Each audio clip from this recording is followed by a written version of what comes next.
Hallelujah, ile tupu. Hallelujah, ile tupu. O te pese moia, o te siva moia, bibi I mafa'amanu. Alleluia, ile tupu. Alleluia, ile tupu. O te pese moia, o te siva moia, bibi mafa'amanu. Bibi ile ali awa oia e sili sili ta watu lona fa'amaoni lona lo faitu mau pese io o ile oti Bibi ile ali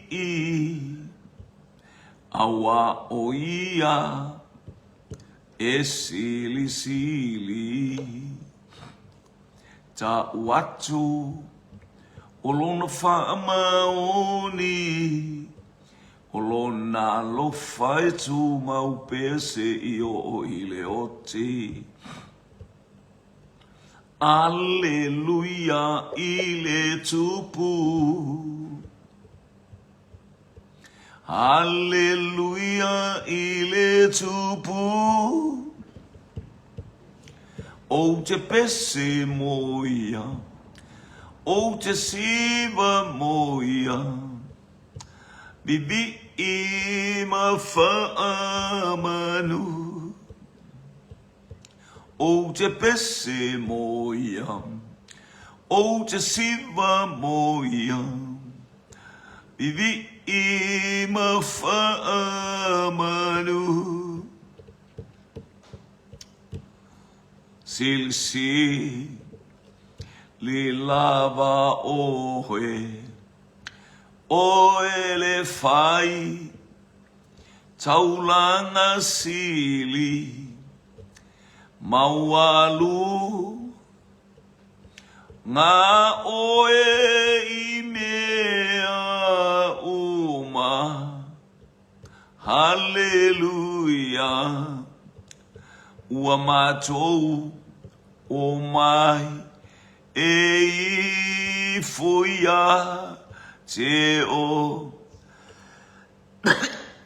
oe Ua e tō ngi o la mai I lo tō ao ngā le taula ngā ua uma ona e whai Alleluia O le whai taula ngā oe rama lewa ai.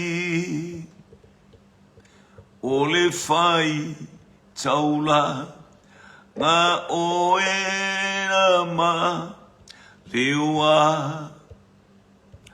ai. Whaftai tere lo mātou to mani vai ngau le holi. Maua I lau alofa malo wanga le lei. Mātou te talo I le polo kalame pe ona. Hallelujah. Mātou ta pena pena masau miuni. Mātou te whasoa mo mātou tufa I le le ai mainu e mamau le ala. Mātou te loe au na whamalo sia I mātou savalinga. E mamau le ala. Ia I lau whamleanga I runga o tangata. A o ina mai fo I lau upu mo I mātou. ai nga mawai tau mafta nga o tanga tele nei auli a o malolo mai tiu te mawhaiva mangalu e nga whamnui au tanga tau na o Yesu. Amene, amene, amene.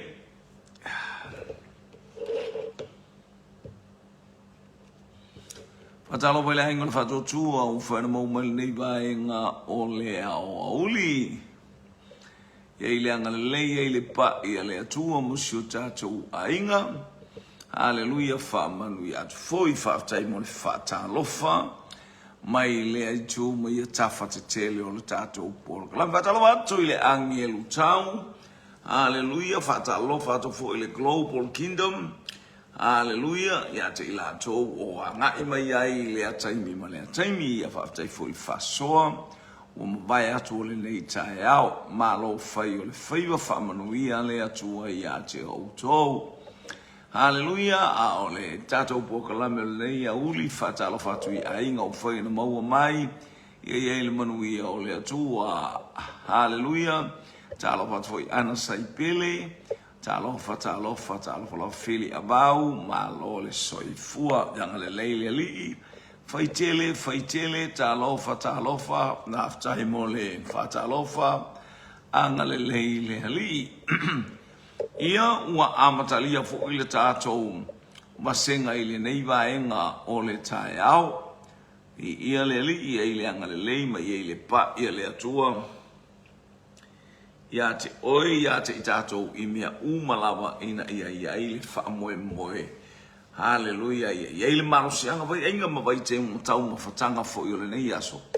Ia whamanu ia atu le atua i lau tā pena penanga malau sao ninga i lunga o le lau ai. Ia nga leifai malia lo wau auli. A ole tātou fisili mua. Hallelujah. Hallelujah. Hallelujah. Praise God. Ole ale mena whaia i le aso lona lua e le atua. Le aso lona lua. Ia talofa atu rin a le atinu. O le ale mea na whaia e le atua i le aso lua. Aleluia, le fuafuanga le atua. O le ale mea na ia whaia i le aso lua. Aleluia, aleluia. O le mea na whaia e le atua i le aso lua.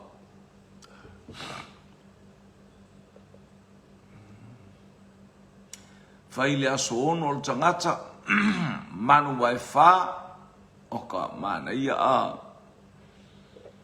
Whai le aso mua le malama, a o le ale mea na whai le aso lua.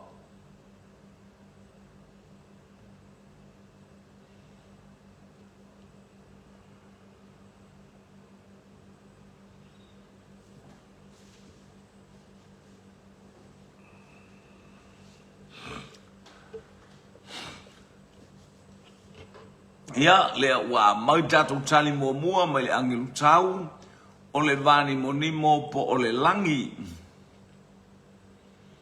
Ia le li. Fatalofa atu il faltua mai Brisbane, talofa lava. Ia le li. Ai mai no lau polo kalame. Hallelujah.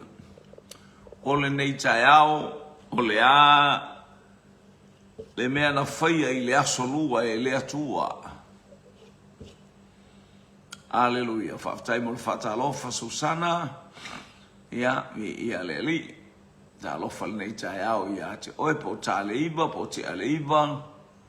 Aleluia i tonu o Australia. Ia le li. Tasil tātou tali le wanga i mai na whaia i le vani monimo. Aleluia, aleluia, aleluia.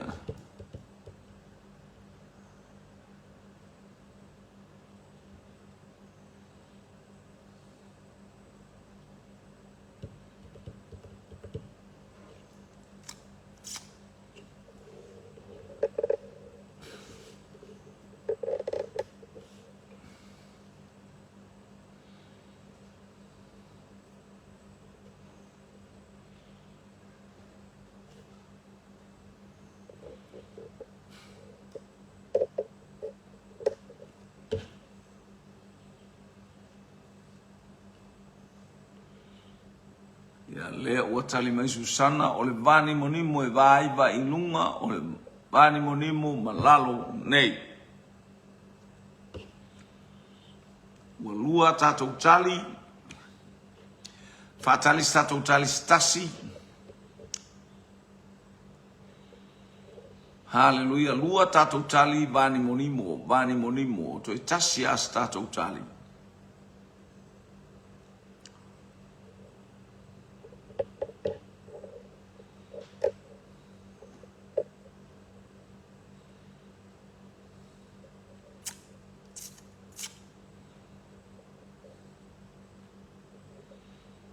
Ia le ua fitu minuti e te aisfulua I Samonei, a le ua 5 minuti e te ai le iwa I Brisbane, whaftai.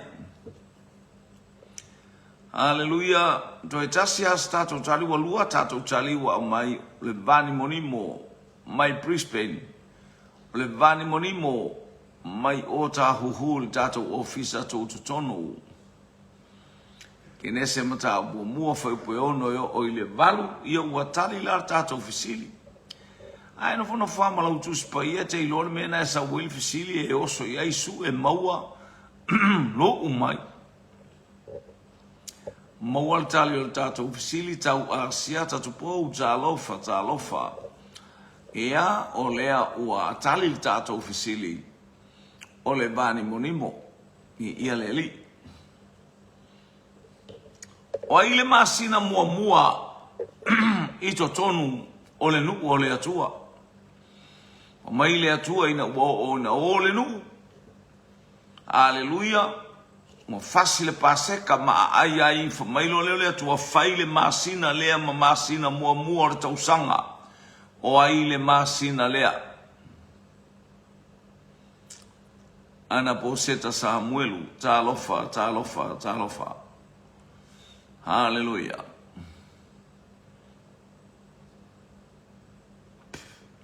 Fatalo watu I tamon laumua, tau sunga ni ia le lifa taimon fatalofa. Ole masina mua o le tausanga. Hallelujah. Mai le atua ia faila ale masina le nei ma masina mua o le tausanga. Ia le li. Ia le mafuain tatou wa ai I le aso maliu. Ia le ua tali mai, ia le angelu tau. Fatalo fatu lale na faitoa lale. Ma lo le soifoi tiu te mwhaiva ma ngā luenga. Masina mumora tau sanga, le ua tali mai, le angelu tau. Hallelujah, mai ota huhu. Oni sani. E penesa au kuso talofa. Talofa ia te oil tu o fine politinata talo, manuia le nei iao auli. Tali mai foi le whaletua mai Brisbane, Susana whetalainga o Nisani.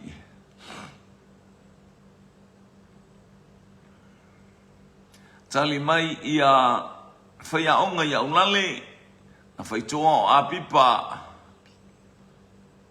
po a popa, po a pipa, a mene.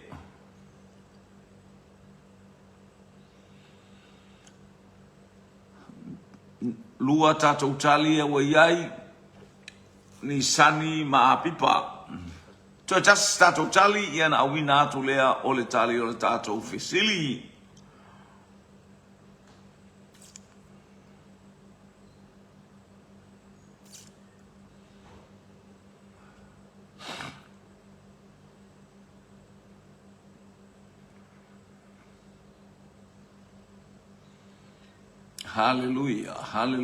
Hallelujah. Ato e tasi tatou tali. Ale ua tolu a tatou tali. Oh ia ale ua mai tau ato e penesa ea nga I mai Brisbane. Praise God e talofa e penesa.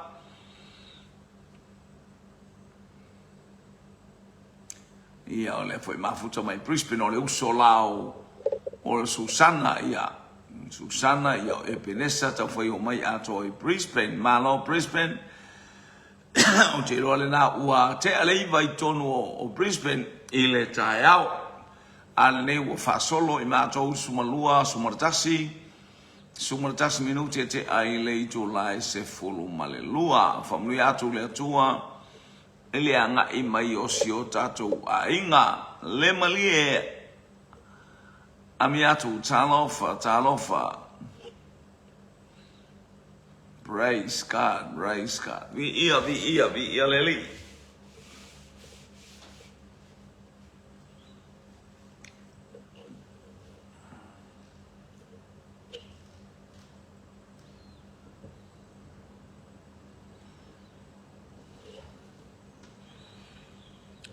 Ia, ua tali le tātou fesili. Tātou fesili le nanga i atu o ai le ingore masina. Ia ese ia ta ua nu a pe o le ta una lenza o apipa. O apipa i le ta ule ale nu o Israelu. Ia mata ule i ele nu ule o lato ta ule o Nisani. Hallelujah. Bei uma oi i le au. Le anga ia na i eleni po le anga ia na i Suria le ta ua au ngana o apipa o yoni sani a le masina ia o lono fa ingoina e Peru o apipa ia le ai foi malengo e tu sa le ai ngoi e lua o ni sani ma apipa fa tali ia fa tai foi sai ili malesu e ia le wa tato o mai ai Italia o tato fesili. Praise God. Hallelujah. O le ale te mi tonu a na va ai le mafui e o le ale te mi ale tuspaia na va ai le mafui e lulu me uma a o fasa taulo Yesu. O le ale te mi tonu a le pongi sa ai le no. Pongi sa le no. Wa luluina fa mai o Jerusalema.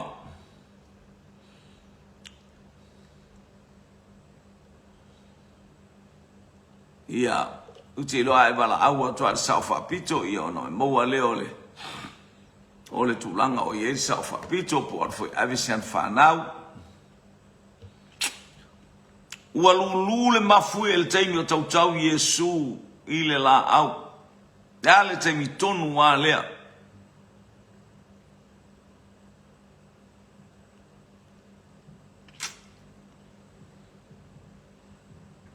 Tali mai ia mai breta o le tolu pi mo.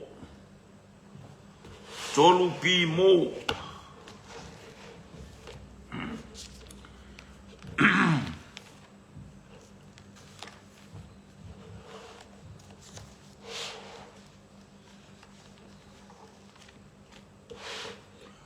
O le tolu na lea pi mo mataulia esel teimi na maliu wa Yesu. Ese le teimi na whaatautau a Yesu. Ese le teimi na whaamasino a Yesu. Hallelujah. Ese mai teimi ia. Hallelujah. Praise God. Hallelujah. Atau asiata tupou. Natasha moitu talofa. Tani noka. Talofa, vi ia le ali.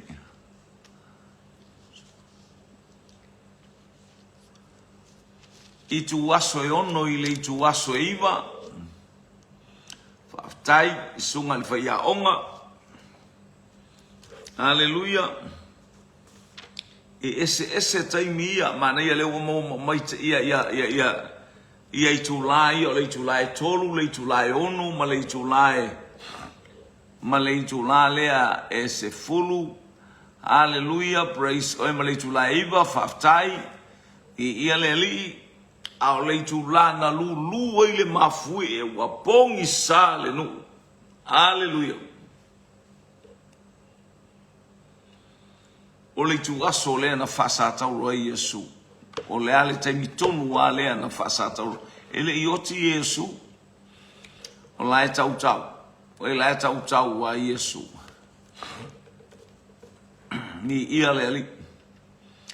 Ia ua tali tatou fesili, mana ia a i tu lai onu ile tula eva mana ia a o kala ule le o tali le vi ele li o le tolu le tai au tu so le iva na le tai au fitu valu iva a mata tu ai o le iva le na le tai au le a mata ai na fa masino ina Yesu haleluia o le tu aso e ono o lono winga o le se fulu lua le ai le auli o le tu aso e ono le na o le se fulu le lua i le auli ua lulu wina fa mai o Yerusalema talo se lina amen vi ia le tua ua lulu wina fa mai o Yerusalema vi ia le ali o le taimi tonu lea na fa sa taulo o ia Yesu i lunga o le sa taulo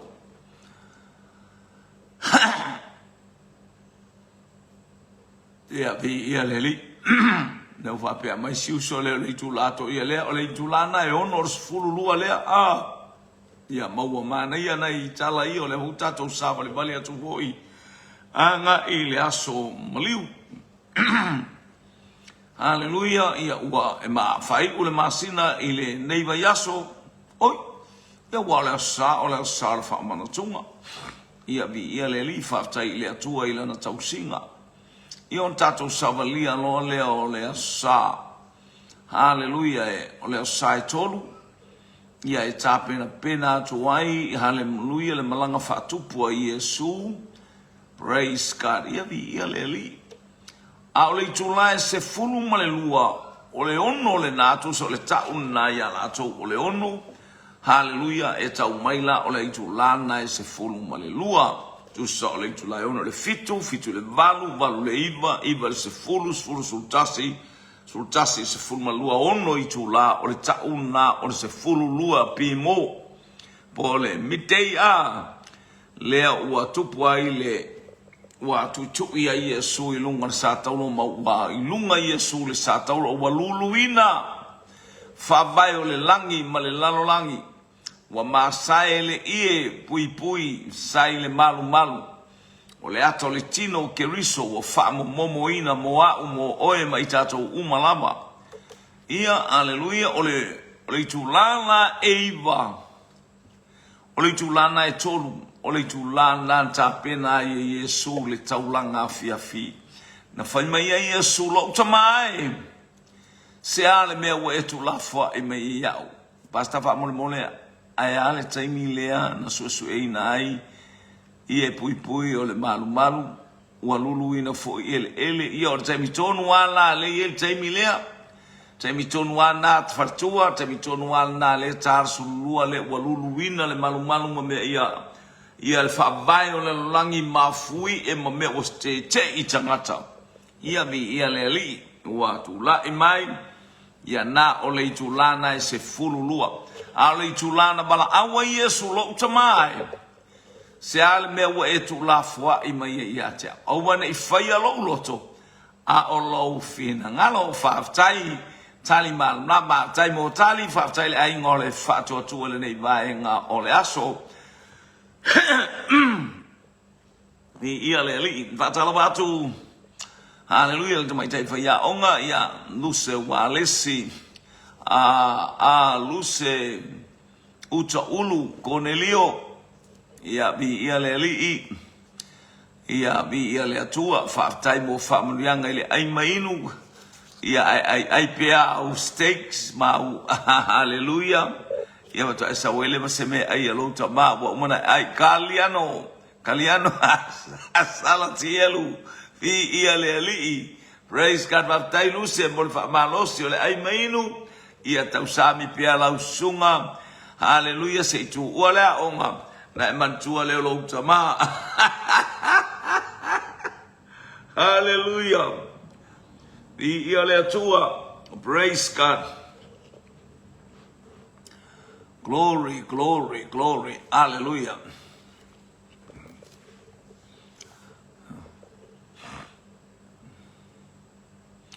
Yeah. Well, all say me. Praise God. All tato officially so I. Hallelujah.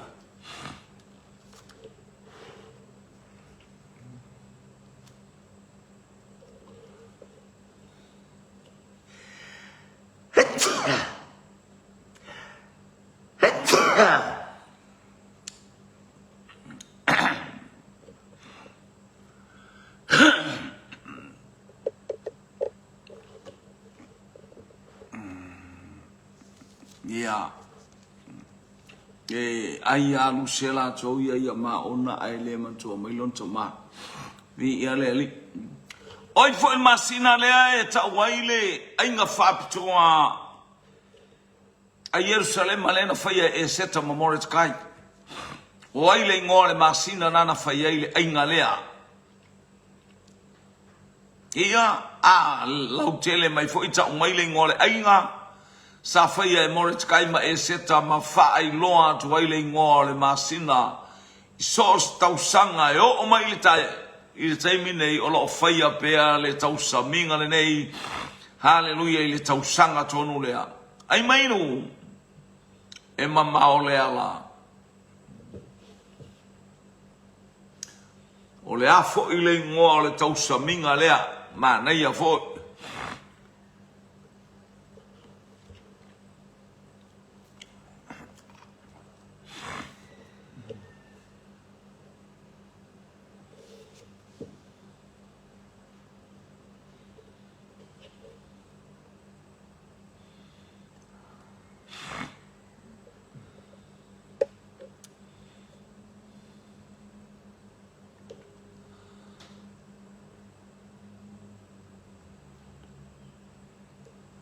Laudes pa selio sula talofa.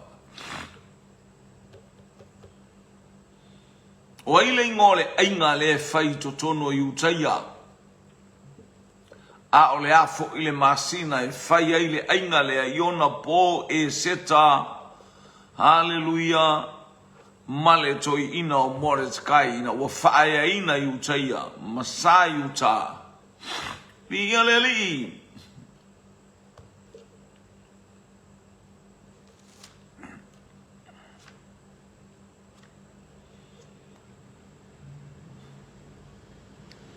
Titolo waiva taro fai lau sunga le whawhiangainga. Ia le ua tali mai luse. O purin. Ia le ua maua mai le ingo le pe o le tele ilo po le ale ingo le me le po le masina po le ainga. La ngai lua manga o le fisili o le masina ma le ainga. Le ana fai e seta ma moritz kai. Ina ua manu malo sai utai le tangata mio leanga.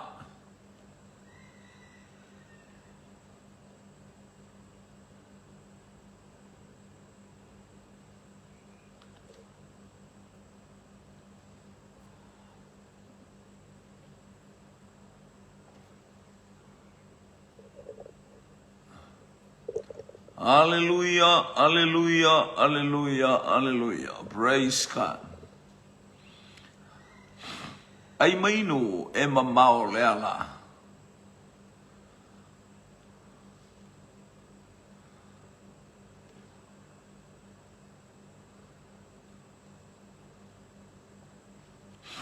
Ia o le whapea mai siu sole o tō petal nana ma lansa i ma e seta.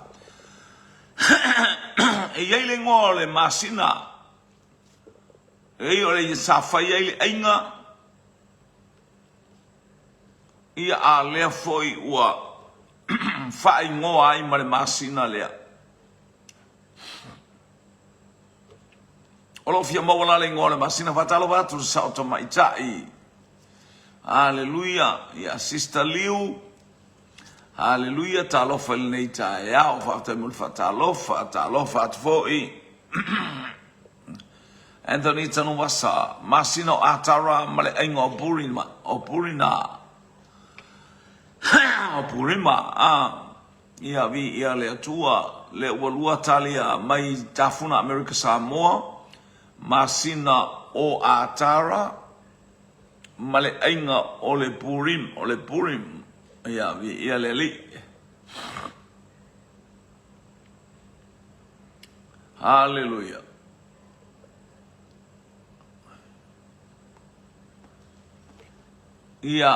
Ia utele o ilo le lei. Jema atara. O ai atara. O atara o lea. O le masina po le ainga. E lua bala o le fesili. O ai le ingo o le masina. O ai fo ile ingo o le ainga. Le na fai e seta ma more takai.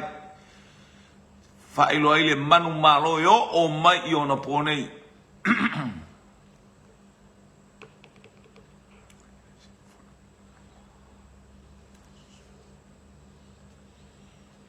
ia le o ta umai ia masina sfulua po atara ia atara le ngole masina a le a oai le ngole ainga le o el tali le na au mai le au tanu wasa mai ta funa ia o atara ma puri a ma puro a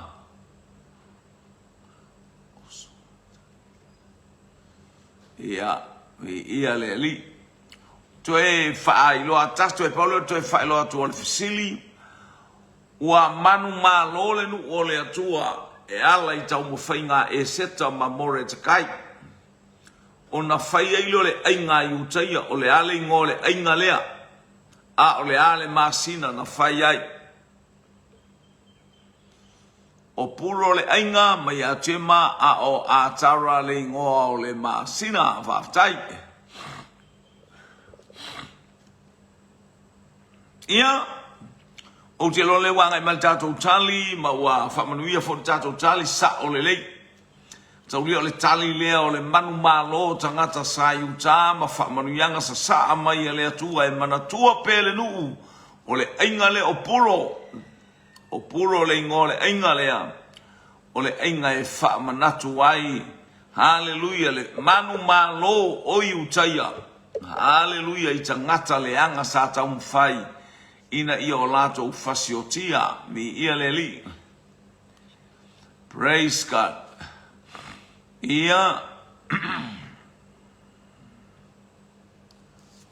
ia, o i se talofa e le iso au ona, talofa, talo vai lau sunga papengainga keni vi ia le atua ia le angala le o le atua i tiuti ma faiva o le nei a wauli angala le atua i fuafuanga uma lo fatele atu mo si o tatou ainga haleluia akape no fuali vi ia le li ma so se tu o anga ia tu ia lau sunga vi ia le li le wa maua ia le tar esele man ia a o mai nei o na taimi o le ato le manu malo le atua i o langa o tangata sa iuta wan tau mu fai mai le fili aya e ia a iai le atua fatasi ma i tatou o ai se fasanga tau mai Susana peia o puro ia malor kopi Susana le o sa o tatou tali o puro o le ingoa le o le ainga borem aleluia le fasa mo ia puro a o le ingoa le masina o a tara po le masina le se fulu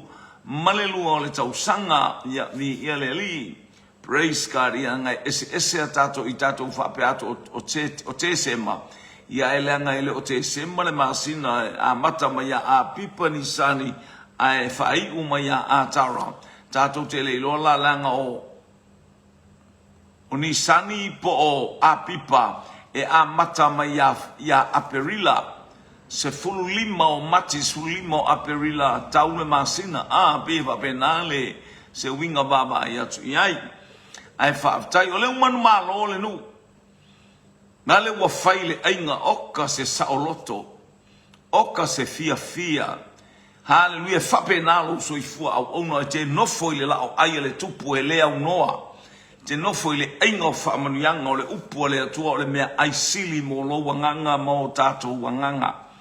Tātou te vava ai ma tilo ma sila atu i whaamanuianga le atua. Haleluia tau mo whai mai le anganga le anga. Haleluia la tau te oso whaia lo so i fua au auna i le atua.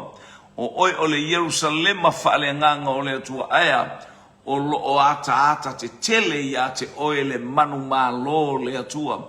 Haleluia i ngā luenga ma ngai o inga ma mea umalama ia bi ia i suafo le atua ia leu tusi mai a Susana iwa mata upu lua suma le ono le fuai upu ia malo le sa ili malo fo ile fotu wa ile manuia o le atua o ai le ngoa o le tupu o Peresia na ia fasa o loto ina le nuna ave ia le atua le fiau na ame ia ele atua le fiau o oe e te fausia le malu i Jerusalema to e fafo i le nu Toi tu ule nu ue fau le malu malu. Hallelujah. Ia le atua. Oai. Praise. Oai le tupu lea o Peresia na ia toi fafo i le nu. Hallelujah. Praise God. Famel tusia. Esera. Wa. Tofia wele atua. O te tatala i sulu ngā titio. Tupu o malo umbo le lalolangi. Ufaya umatupu. Lea wa tali mai Anthony tanu wasa o kuresa. Tali mai tiema. Ia leu tue me italia tiema. E oso mai ai tenele o luse. A Cornelio male tali kuresa. Lea wa tue tali mai ai tintiti lea mai manukau o kuresa tiema. Tiema. Hallelujah. Mase fili. Liu fartane. Kuresa. Sauai maltamai titi lea vai ngalu sa fatalitali sanatali. Hallelujah. Ole angelu tau. Hallelujah. Kuresa mai le vai ngalu. Ia sa o atamaiti vai ngalu e fatalitali ase ito le ngalu. Susana fetalainga. Ia tasi lea tangata. Hallelujah. O kuresa le uso tito. Pasta tito. Oh yeah. Ea li. Soli. Ta pea uele o se uso le kangaka lea leo. O tito, so le sa o alo ua ai le kulo le ulu o le tangata so le pe e po o le ulu so le pe ia o le ulu o kuresa li valo o le tamai titi toa mai Iran o kuresa o isole ia Iran ali ua tue a matan vai atu Iran e fai a singa kau ngau me ia hio e le ua tama le leita avatu le lato tupu e toe fafo i mai tafeanga alele o toe o mai e pei ana ia Israel faftai tali le na mai atu tema hallelujah o tawai titi mai Iran o kuresa ia hallelujah ia lea o wala au mai lea o a opo o le whailaunga mai maleponi au wale kopi he mala au mai ba o wale kopi Alu le galinga ia leli ia esa ola ia Susana pe a faise usol tangata le o tito o kuresa sa ole le isole ia o tali dado usili ole tupu le na ole ulua i tupu lea o ole nu ulea o Hallelujah. O Peresia le ingonge ia Iran. Ia peia na iloa o Peresia na tofi ele atua lona tupu e toe fafo i le nuku o le atua i Jerusalema. Lea na sa waiselu pa pelu ma au mai le malanga mua lea. Ia leu whapea mai o kuresa mai maleponi e tasi artoa mai maleponi na o tia fau grey. Hallelujah. Praise God. Yeah.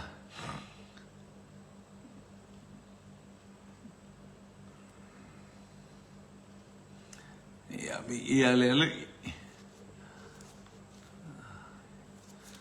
Ia le tu e uin tangata ese o le tupu anu ese o lo whamanatu ia te o Iesu Keriso o ia o le tupu e to ala wha auta mainu ese. Pai mai tala tangata ina utilo le baptiso ngā le anganga pa ia ua pa uifo le teimi o Peteru i le ainga o Cornelio. Ua mato wi loa i le aso nei e le whaailonga tangata le atua. O tangata umalama ua o ia i le whaamaruianga le. Sama natu iuta ia only Jewish that God's people. Hallelujah. Au leo ba ai ele ai. Ua ba ai ele whailonga tangata le ato ua pulu mai tangata ono ese. Hallelujah. Ina ia whao le mea oile lima o iuta ia. Hallelujah. Ua whamanuia ia te ila ato le nganga pa ia ma mea uma. E ua i mea uma i le vi inga o le atua. Ele lei le atua. Praise God. O ai le nuu na o ai ele atua na o ai e Paulo Tito o male ma aile upu le atua. Ia tapunia fo inisi o ngutu tau te tala so. Ia tapuni o lato ngutu tau te tala I mea se. A ia o male ma aile upu le atua. O fele nu una lafo ia ye Paulo le tala le ia tito e alu e tapu ia le nu lea. E alu e faa soa le nu matapuni ngutu o tangata so na tau tala. Ile le kai mingi e ofo ia kako kele o le kamaka so nga kaukala. Ole mana onga you are to sip your mouth. Listen to the voice of Holy Spirit. Wa tatou te so no fe abia ia ni me ia le o ta mai el teine lea. Hallelujah mai le vai maunga college. O ke reta sawe mai teine le mai Auckland, South Auckland. Hallelujah Gemma o ke reta. Tito mta mo fa upa sumal tolu. Tito mta mo fa upa sumal tolu. Bi ia le lau titilo ia tito e fa so solo mai pia lau. So baba ai pe sa ole le mana ia le tito mta mua fa upa se fulu male tolu. Hallelujah. Praise God. Lua tato tali tolu ile tusile wa au mai. Hallelujah. Susana Fetalainga Teine. Hallelujah. My Brisbane. Hallelujah. Ole Wallaby Malekangalu.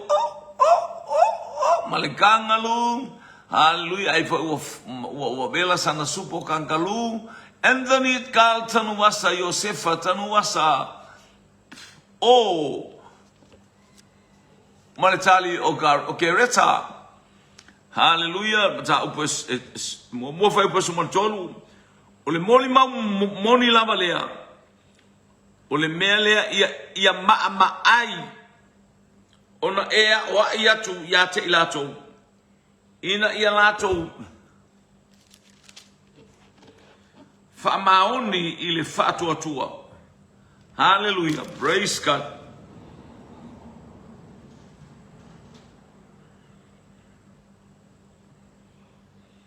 Hallelujah.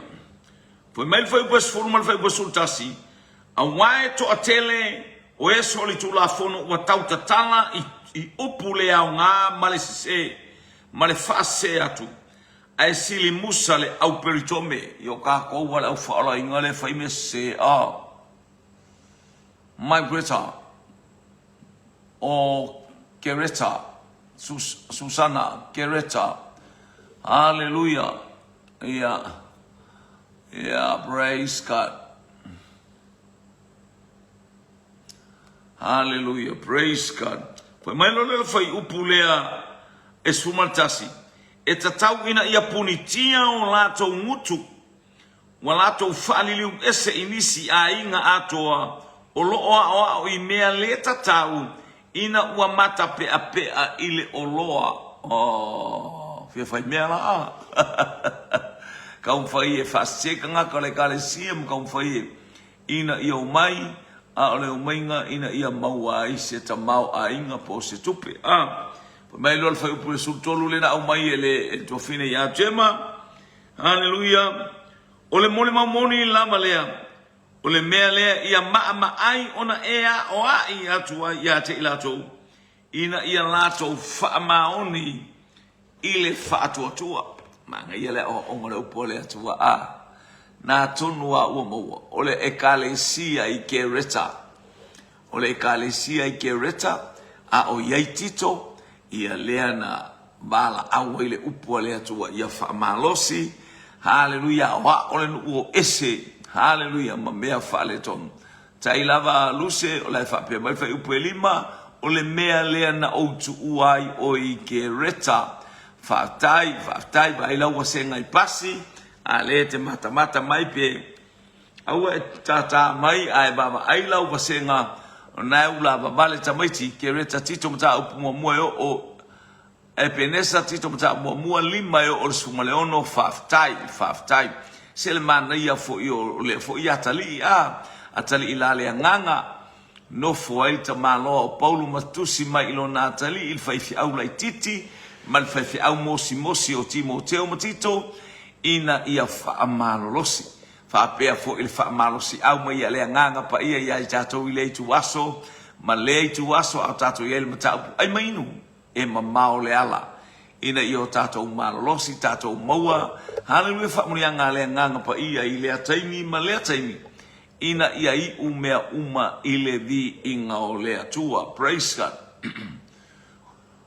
O ai le tama lona ono, o ai le atali i lona ono, o lea mai ya Yakopo, lea ya Yakopo.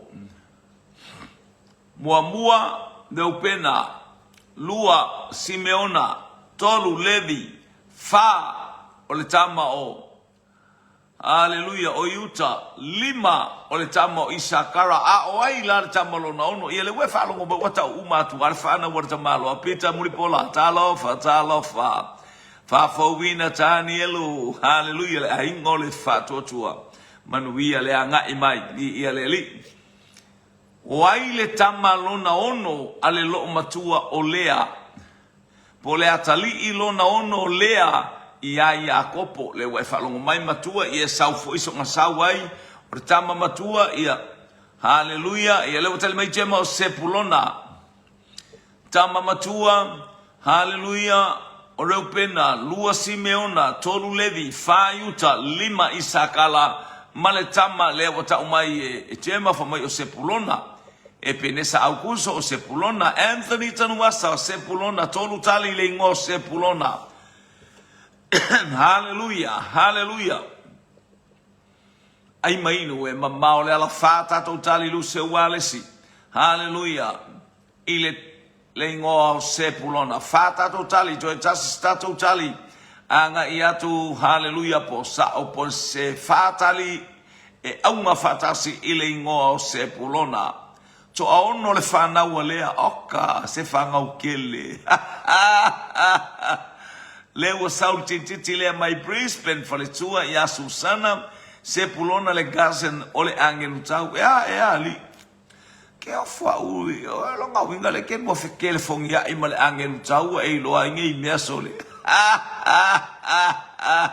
ma ai sesi i maua ma ai ale ai mainu i maua sesi fale tolu tani elu fa fawina tani elu talo falo uso. Hallelujah, praise God. Tama o tara o sepulona maisili oka. E penesa e soto mata mua fai upuelua. E soto mata mua fai upuelua so fai ta watu le baenga le ili. Hallelujah, e soto mata upuelua. E soto mata mua fai upuelua. O reupena, o Simeona, o Levi, o Yuta, o Isakara, ma sepulona. Ua sa o la tātou tali o sepulona. O le tama o sepulona, ia po le ainga o le atua, ua maua le tali o sepulona, e pe ona tala mai, e pe nesa au kuso. Di ia le o sepulona la o le lona ono le o atali o lea na maua mai ai atu fatasi le whanau o le tamaloa. Hallelujah e peia o le tamale e le va o le iwa ma le sefulu. Hallelujah o le tamale pe uma le lona sefulu le o le whanau. Hallelujah, praise God. Ia le lis fultasi lor to ina o Iosefa ia ma le tama sefulu ma le lua ia peni amina. Hallelujah. Ole tamaititi o tahuhu. Ia. Ia. Lea ua whaeloa mai tama o le laumua. O le tamana o le tamaititi mai o tahuhu. O i karo whae sole. Tui titi a whanau le austama le ali. Ia vi ia le atua e penesa. Mai Brisbane, ia, saori. Ngalo tia e penesa mai Brisbane, e penesa au kuso. Vi ia leli o le uso, o le teini le o Susana. Ia, ni ia le atua.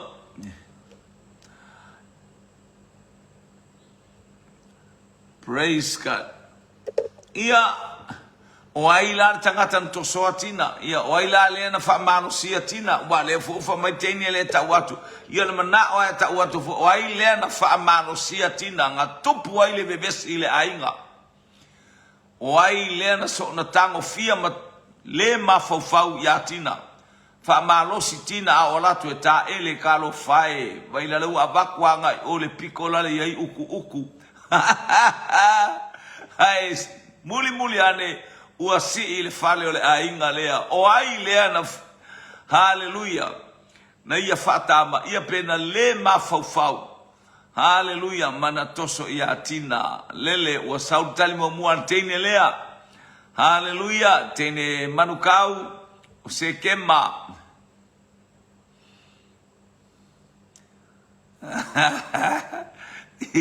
ia ese ale mamao ali ole me ia tina ma amanono ali o tina ole afa nau ile amatanga atu ole au petiriaka a o amanono ole taimi o tupu ole atali o tavita a o tina ole ata afafine haleluya o Yakopo e to aiva ili whanau lea haleluya ia maloa amanono luse haleluya uta ulu Cornelio maletali se keba jema haleluya maletali haleluya se kema le atali o hamoro haleluya Anthony Carl Yosefa tanu wasa se kema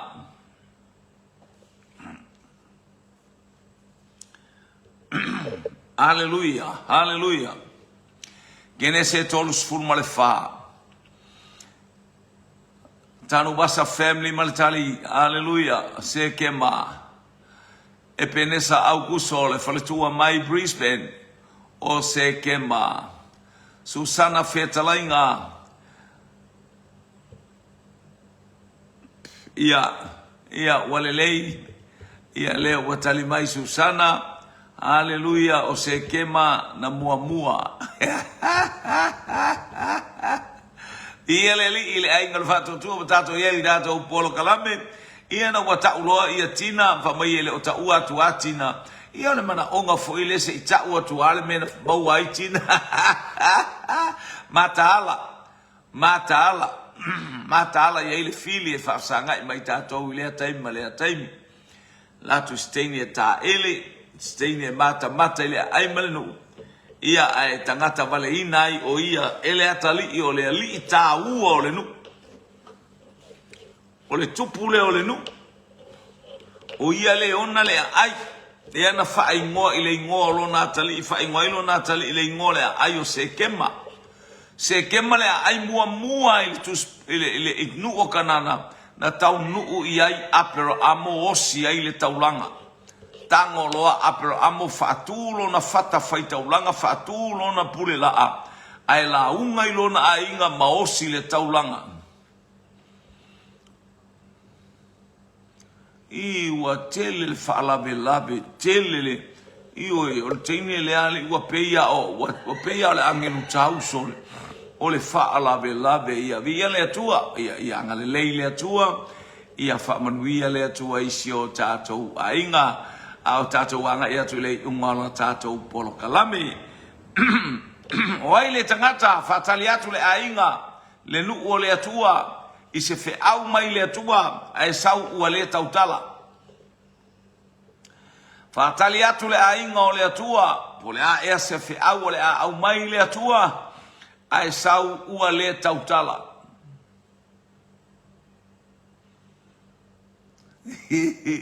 ia a faila le mai ta feisili ai ia ile ai ia sisina tilo te atina langa e mamalu pule ngal nu lea e susunu ile afil tangata fai mea leanga tangata nu leo sili ioi ia leo tali mai luse o Sakaria haleluya fatali atu le nu se fa manuanga ai sau haleluya wale tautala wa ngungu ia le o fa pe mai tu atu la ia Sakaria sawia lua tatou tali Sakaria tolu tatou tali Sakaria Anthony ka Yosefa tanu basa en ali tasi male tali Sakaria hia fa wina tanielu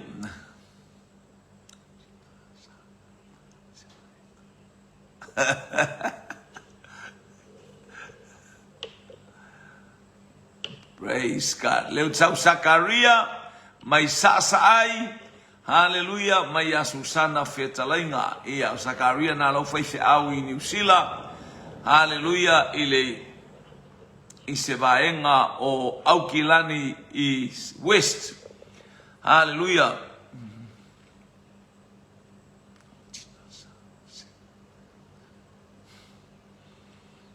Praise God. Le fa pe mai fowina o Tina Savasenga I kamale o se ke ma ia walu a mai se pu vai mar watu ia Tina.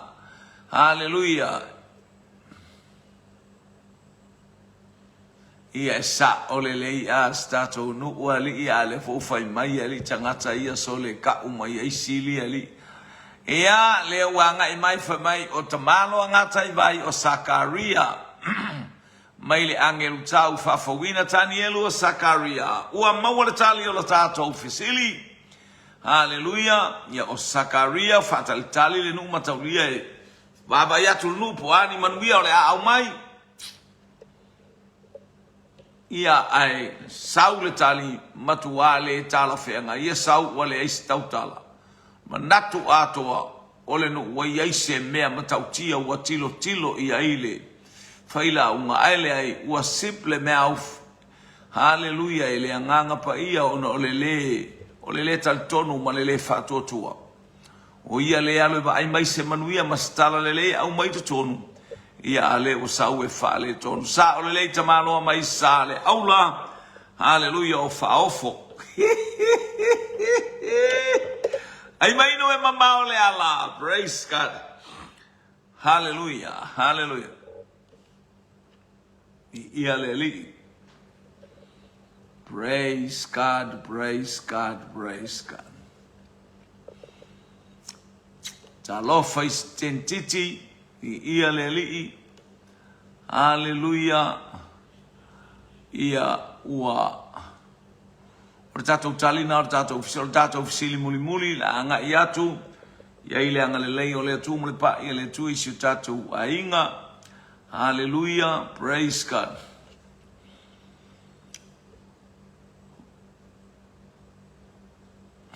Hallelujah. Oile ngole nu. Oile ngole nu nali uai keriso. Le fa pe ai Peteru. La mato faia se I fale stol. Mo oe, mo Mose, mo Elia.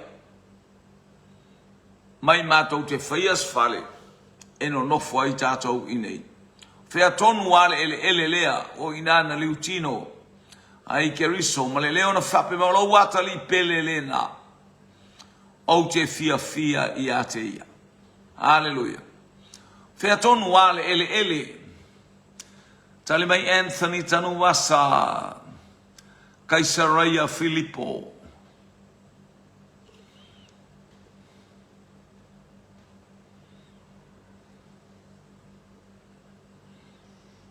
Caesarea Filippo.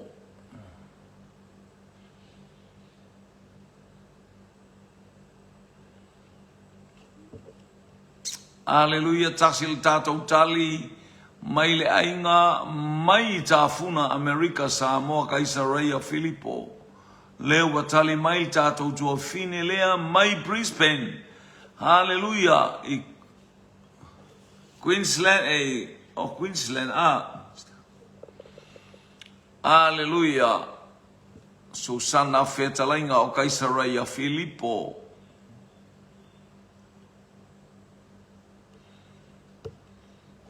Te ele na fapeane le laulata o olive. Hallelujah. Ia malo laulata. Hallelujah. Vai oi fai e alwa tua sese mea tase ulos tamaititi foa. Lau fatele atu. Manuia ngā luenga o le au auli. Praise God. Ia, awal so ona fai mai, elo oni tali so ona au mai o tali e fa. Ia me tupul tali so ona saute, ia wato e oso atu tali pale mata. Tali mai, ele, o fa vai o manu mai sili.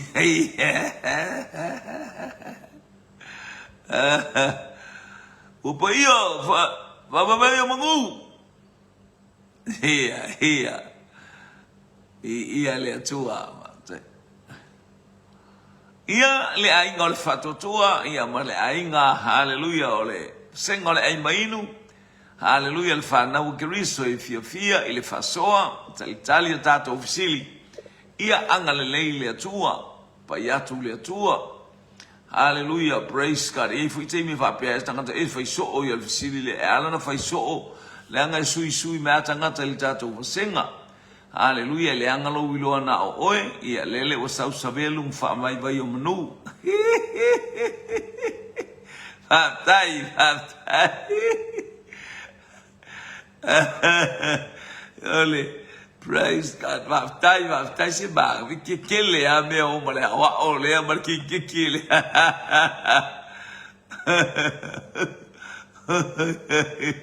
Ia le ai o wharupenga o mātou nuu, ia malai maota si o mātou nuu, vai o manu. Hallelujah, praise God, whare awha. Hallelujah. Ia angala nei le atua, ila tātou polo kalamele nei vaenga o Kaisaria i Filipo. Hallelujah, mano tio, va aila unga alaua, o ngai whaifa alelei, vai tio el kaka avale a umano e vave mai o lau te fialo e whaita whata. Ia angalele le ali i isi o tātou ainga. Ia pa i atou le atua watali le tātou vesili o Kaisaria i Filipo. O le vaenga lea o le nuu lea i lunga e lata i le meta o le maunga o Heremoni tua oi matama seko. Masuria. Na aluanga e masani o na asiatu e Yesu malona au soo. Ia o i nana sengia i Yesu aisia langa o ina o i elife aua le atua ma le fufonga. Hallelujah, le fai pese e Utaia. Po le fai pese e Peru. Hallelujah, e pei o le sawi Heremoni na o le top. Lapa o maunga ai e le tumutumu. O i tonu ai e le meta ua Kaisaria i Filipo. Hallelujah, e pei o le sawi Heremoni to toi foi lunga o maunga o Siona. Whamanu yanga le atua i ona taimi o Keriso. Hallelujah, o nuu sai le manu o le ata o le oti o Sepulona manafatali. Hallelujah, wa ele mala malama o le li wa unwa itala ina ile fe au le tala le lei o Galilea o nu ese wa ai wa wifo ai le mamanu o le atua se ia oi fo Jerusalema. Hallelujah, tato whaftai ile atua ia na whamrianga i whaamaoni ile atua i mea ua fola ina mo i tātou o ila na liutino ai ia pena. Hallelujah. Na o ai Yesu ilo na malu baba yatu ua liua Yesu. Hallelujah. Praise God. Au tilo tu e mata ole au soo. Hallelujah. Yakopo, Yohane, ya tamo Anterea, male. Ya not Anterea, ma tamale Peteru. Selma na ia wa ai ilo lato walii. E moni maoni ya yale upole atua yo lato loto. Vi ia le li ile na mai Peteru e faini fale ai whaftai ile atua. Hallelujah, wa ba ai Peteru ma Yohane ma Yakopo ile matautia o le atua mana whamriang. Vi ia le monia o Keriso o le alo o le atua. Whamria le atua, ia ile anga le i fuafuanga na yaso le urufafo ma le urufale. Ia whamanuia o atua. Hallelujah, i polo kalame umalava i ume levi inga o le atua le tama le atua le alo. Le atua le anganga pa ia ona o Yesu. Amene. To God be the glory forever and ever. Amen. Mawasisia tato fisota inga. Ile ta ole itu la. Elima ile afiafi. Ona o Yesu. Amen.